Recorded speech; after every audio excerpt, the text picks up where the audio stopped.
possible to get a cover stitch stitch without a cover stitch machine? Is that a thing? Actually, it is.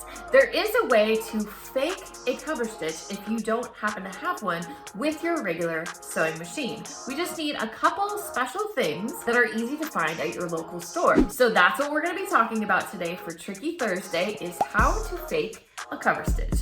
Let's go check it out.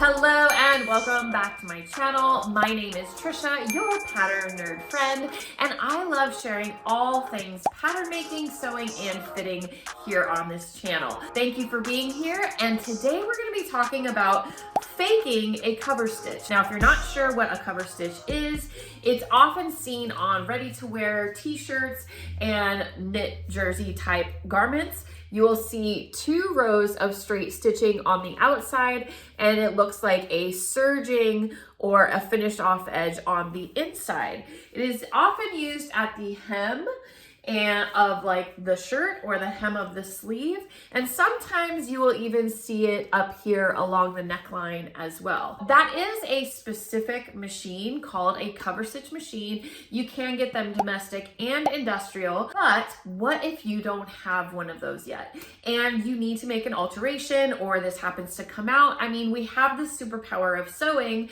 and we want to know how to make it look professional, right? How we would get it in the store. There is a way, I'm here to tell you, and it's honestly really easy to use your regular domestic sewing machine. What you need in order to do this is a fancy needle. That's right, they are fancy needles. They're not super fancy. They are called a twin needle.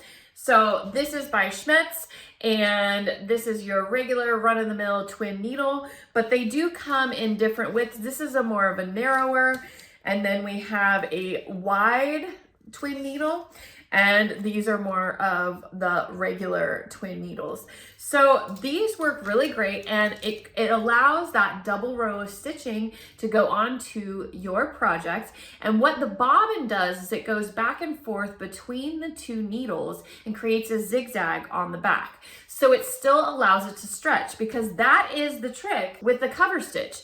Is if you were to do 2 regular straight stitches, even if you serged this in behind, it would look the same. But the thing with the cover stitch is that it allows it to stretch. So if you were to do 2 straight stitches on your project, it would take away the stretch of the garment and it wouldn't really work. But by using this handy dandy double needle, you get the 2 stitches and that zigzag going back and forth on the bobbin, so it still allows it to stretch. You can pick these up at any sewing supply store. They have them at Joann's, Hobby Lobby. I know local quilting shops that carry them as well. They might not have as many options, but they definitely should be easy to find. You can also order them online. And let's go over to the machine and show you exactly how this works, because it starts with threading the machine, because you might be like, well, wait a minute, how do I thread for 2 needles? So let's dive into it. I'm going to show you exactly how this works, and then now you will know and have an option in case you don't have a cover stitch machine. You can still finish off your homemade t-shirts and make alterations and make them look like they came directly from the store. Now, before we get into threading the machine, I just want to go over, I usually use these serger cone threads just because they last longer and they work better on my industrial machines. So I have a thread stand and a little mason jar to hold the second spool, and then I bring them both up like this through my thread holder and then can go into my machine. If you just have regular spools of thread, they can both go in here, and you just want to take both of them as one and go through your machine like you would thread it normally. Down here, we've got the double needle installed as our needle, and you take one thread and thread it through one needle and through the other, and then your bobbin is just done normally how normal bobbins are done. And this sets you up to do your cover stitch. Now, that's how we set up the machine. To set up your project, you would just press your hem up as normal. And when you go to put it under the machine, we have to sew from the right side so that we can do that double needle on the top, and then it will do the zigzag in the back. So I'm gonna go ahead, and you can kind of feel where the edge of that fabric is, and you can also use one of your guidelines to know exactly where you want to be. So one thing I will tell you is that these do go dull relatively quickly, so you may only get to use them for one project, and it really makes a difference on the tension that your fabric has on these needles. So you do want to make sure that you are hitting both layers of fabric as you go down and through as you're sewing. So you don't want to go off of one, because that will cause that one needle to skip as you're going through. But once you have it set up, you just sew as normal.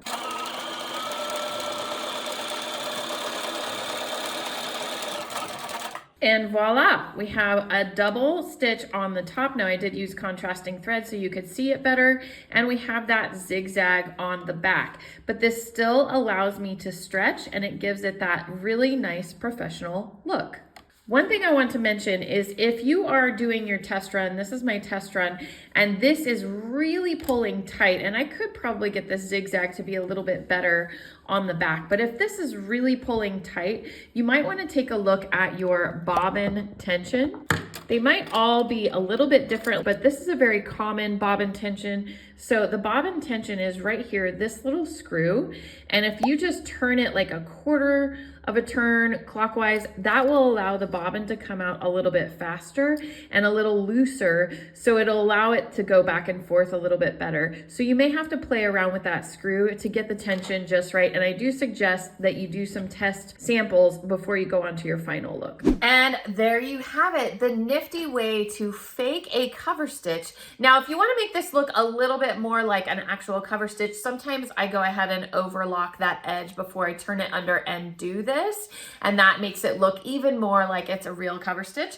But this has helped me out in a pinch. Hopefully it will help you as well, and super easy to do at home with your regular machine. Now, if you like these kinds of tips and tricks that I share with you on Thursday, please consider hitting that subscribe button.